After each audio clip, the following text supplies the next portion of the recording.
Hello, everyone. How are you? I'm the last, so I will make sure that I don't take a lot of time. Maybe I will because I have a little room. Oh, my heart is beating so fast because, not because I'm nervous, but because I'm just incredibly grateful to look around the room and to also see people who have been so incredibly supportive to me.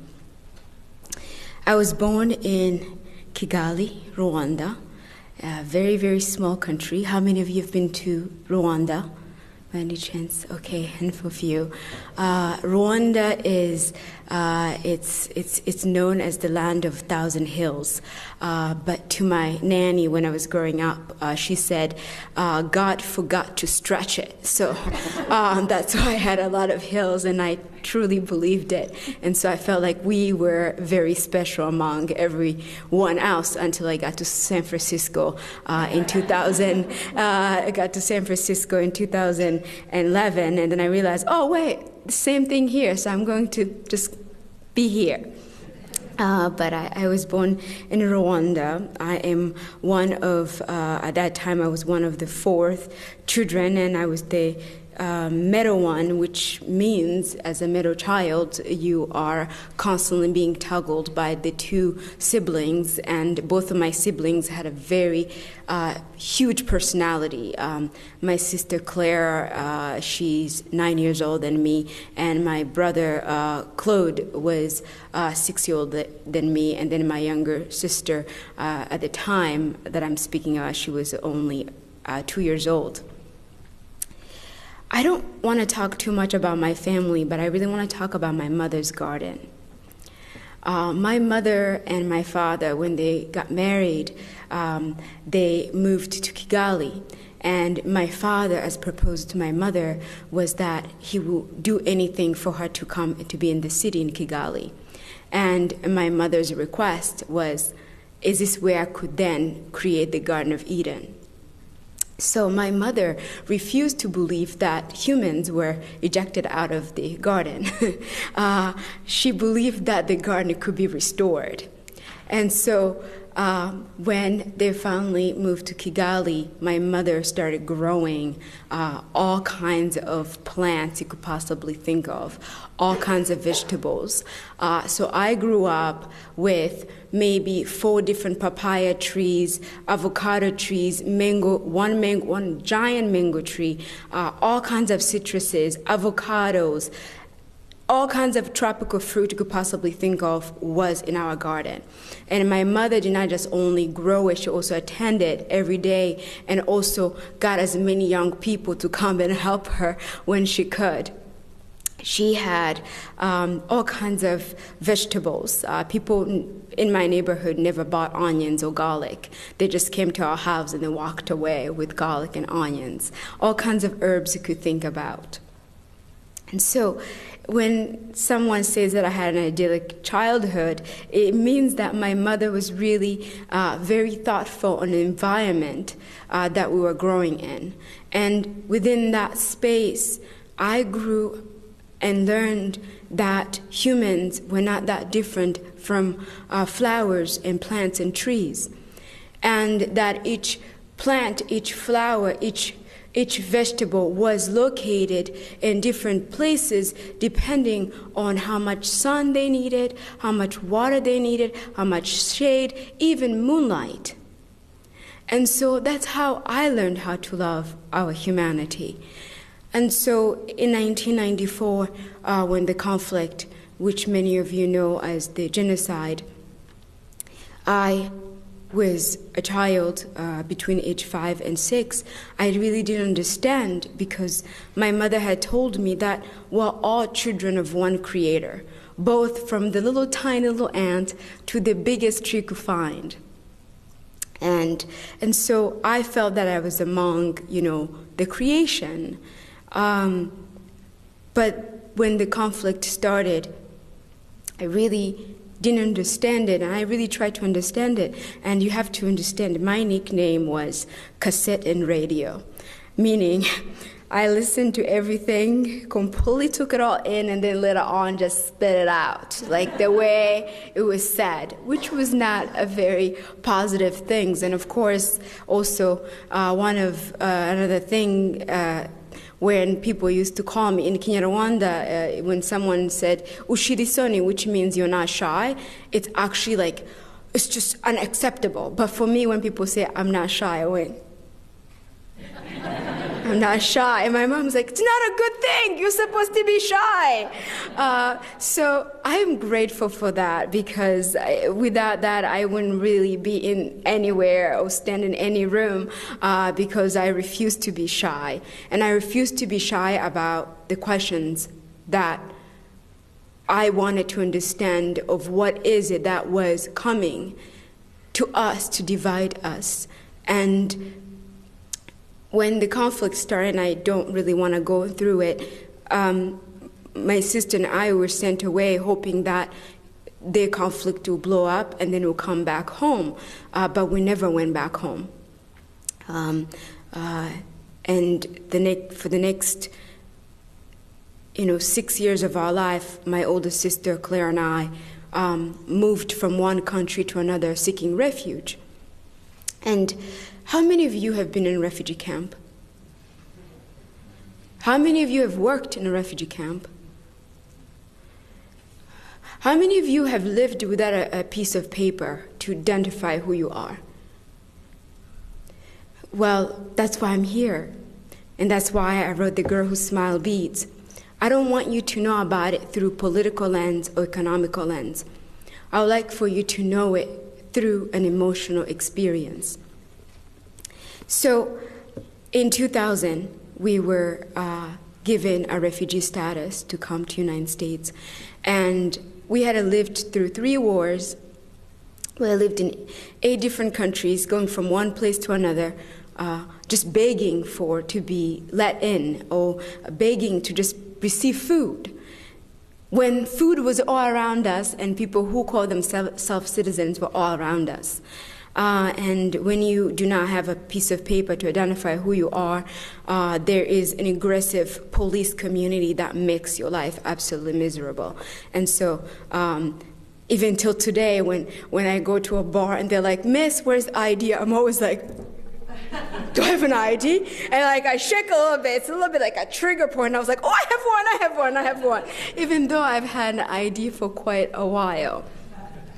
So when we came to the United States in 2000, we were welcomed in Glenview by this incredible community of people who just volunteered to look after my sister Claire and her family. At that time, she had 2 children, her husband and I. I had not been in a formal school. We, of course, moving around. I was basically playing a mother, playing a sister, but also playing a nurturer, because my sister focused more on making sure that even if we had a little room, it was paid for. If we had some food, we did not beg. So she really made sure that we were living a very dignified life, because she didn't believe in begging. She didn't believe in even accepting just free things. She refused. She said, when it comes free, you know what happens? You're going to pay later. And so I never took anything for free, and she didn't either. So we were invited into this. The whole church came and welcomed us. And we lived at one of the pastor's house. We lived down in their house, and we lived there for 3 months.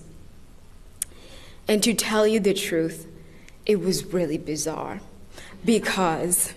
not because people had just opened up their home, but because we didn't speak English, so there was no way to communicate.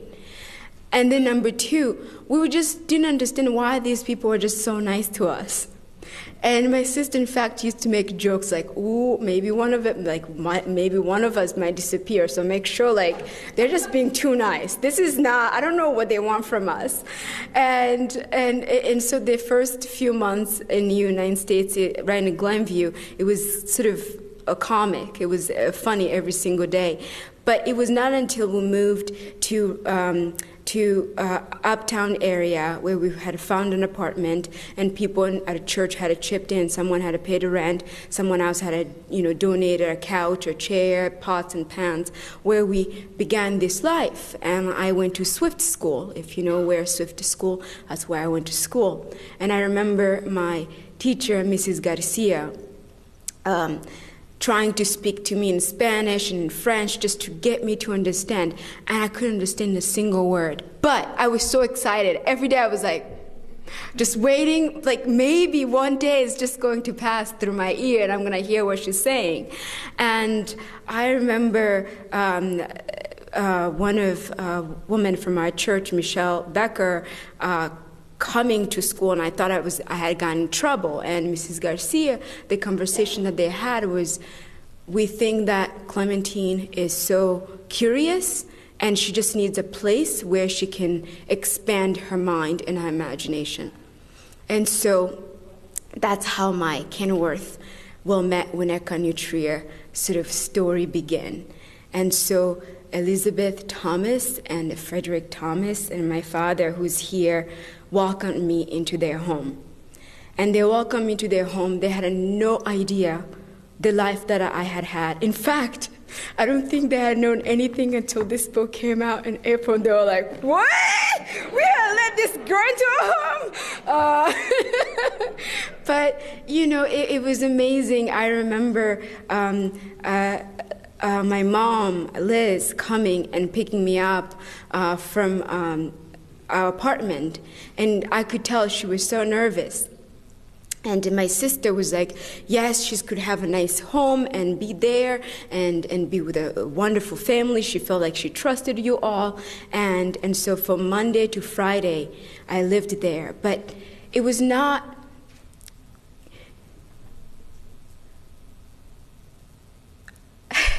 There are so many moments that I appreciated a lot. But I remember that I didn't trust people. Even till today, when I trust you, I really trust you, and I ask you every day, can I still trust you? Like every other day, I'll ask you that. But there was something that my father, who's here, did that made me trust him more. It's when we went to get an ID, because I had never had an ID, and I was going to Washington, D.C. in 8th grade. And we woke up maybe like 5:30 or something like that to go and line up at DMV to try to get an ID. And I my paper, I left it there. I had this very green sort of, torn piece of paper where my sister and our name, that was our identification card. And we took it, and I remember the people just looking at it, flipping upside down. And I was so scared because I was like, is this where I get rejected out of America and I'm being thrown away? But he was so convincing, and he sat down and he wrote things and he went back. And I felt like someone's fighting for me to just be with their family, and for me to go to this place called Washington, D.C. And finally, I did get my ID, and I did go to Washington, D.C. And in 8th grade, I learned all about the wars of our world.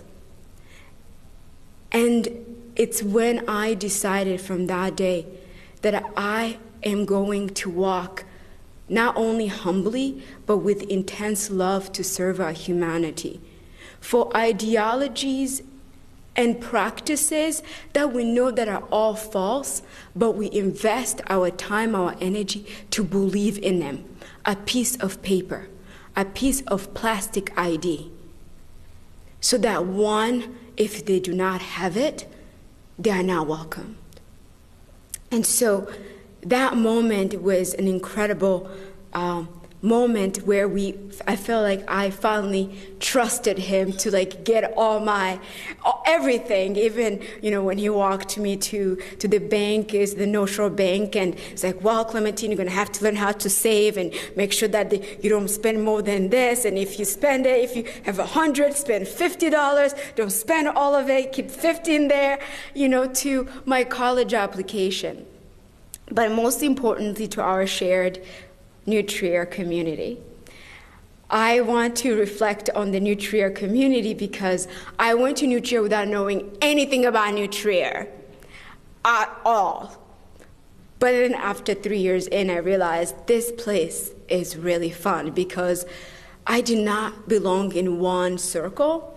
I was like hanging out with like hockey guys. I was hanging out with the football guys. I had no idea the social structures. I was a dancer. I was in theater. I was doing everything. And of course, I was also, if any of my classmates were here, they would tell you that I literally bully them to fundraise. Like every month, I would take a Gatorade bottle and I'd be like, next week I'm coming back, I want it full. And then I'll collect the money for Habitat for Humanity. But again, no one really knew the life that I had had until recently. I did share a lot on stage. I was in theater for 3 years, one at North Shore Country Day where I started. But when I was at New Trier, theater saved my life, because it was the only place where I could go and express the life that I had had in a way that I felt allowed to. And I remember Miss Kirsch was sitting over there, when we got to this course where you had to bring a particular emotion that you were not familiar with. For me, it was anger. And I was not familiar on how being angry. I just accepted things as they were. And for months, I rehearsed being angry. And then she was like, you need to make it real. When you get up there, it has to be real. And I went there and I went crazy. I don't know what she was thinking. She was like, oh my goodness, maybe this girl, I shouldn't have asked her to get angry. I went crazy. I just like flipped everything. I threw everything. It became real. But I'm so grateful for that because having all the teachers, a few teachers that I have here with Marie Thomas, being able to teach me about people who look like me in this country, which I had no idea of. I was walking in a place where I didn't understand when people gave me an eye. My mom, Liz Thomas, would be like, honey, just smile. Just smile. You're just beautiful. They're looking at you because you're beautiful. And of course, I smiled everywhere I went, and people were like, okay. And it says where you say, healing is through laughing. And so that's why my book is called The Girl Who Smiled Beads. And so I want to bring this to full circle to say that for me, New Trier was not just about academics. It was about family. It's about having a place where I can sleep and I can wake up and I can feel safe. It was not until maybe my junior year where I completely felt utterly safe. And a place where I could go and express myself in a way that no one could ever understand, and to be held in that expression. But to also go into a place where I don't know the history and to learn a lot about that history. So I want to close it off by saying that because of my mother's garden, I walked to New Trier seeing beautiful flowers, seeing beautiful trees, seeing beautiful kinds of humans that were reflecting me. And because of that, I felt at home. And I would like to read an excerpt from my memoir, The Girl Who Smiled Beads. And then trust me, I'm going to let you all go. I know you're all falling asleep.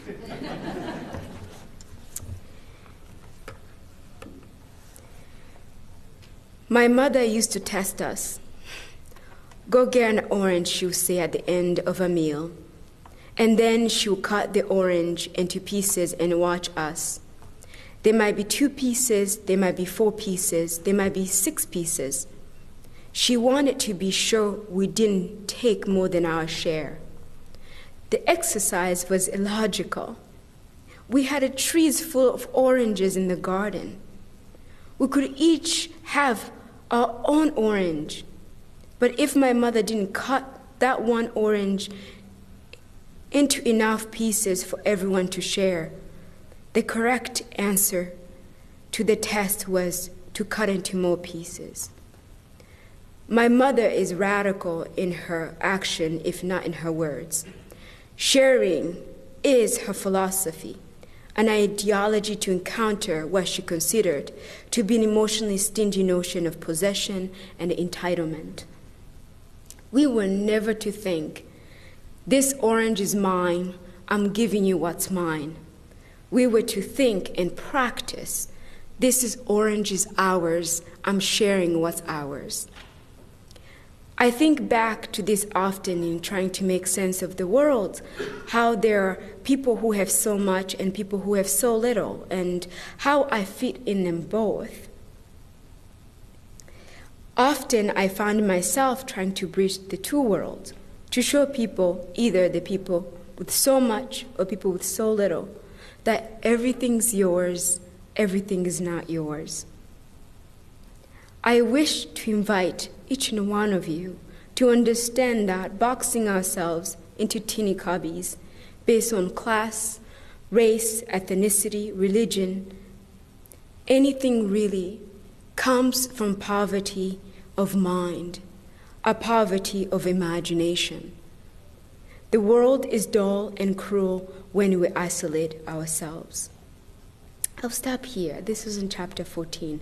I wish I had continued, but I'll stop there. So this award that I'm receiving, I actually would love to pass it on to my father, because he has kept me utterly in a place of honor, gratitude, but mostly, if it was not for him and his life before, which I'm not able to share, maybe someday I will share with you. If it was not for his work to keep our family where we are, I wouldn't be a part of the family. I wouldn't be a part of the family here as New Trier. And I hope that in reflection, in the full circle, we remember that our life is not our own. Our life is to share. And wherever you are called to share, if it's an orange or place, just cut it to more pieces, as my mother would suggest. Thank you so much.